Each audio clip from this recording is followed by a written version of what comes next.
GST મહત્વપૂર્ણ મર્યાદાઓ પ્રશ્ન અને જવાબ. પ્રશ્ન 1. જીએસટી રજિસ્ટ્રેશનની મર્યાદા કેટલી છે? જવાબ.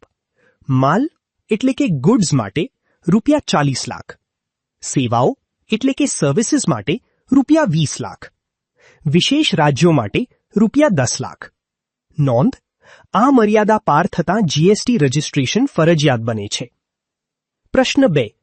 કમ્પોઝિશન સ્કીમની મર્યાદા કેટલી છે? જવાબ.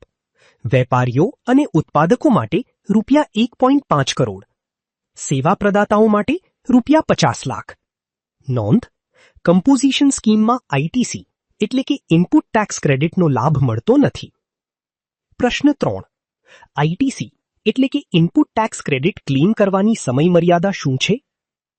સંબંધિત નાણાકીય વર્ષ પછીના વર્ષની 30 નવેમ્બર સુધી અથવા વાર્ષિક રિટર્ન GSTR 9 ફાઇલ કરવાની તારીખ સુધી, જે વહેલી હોય તે.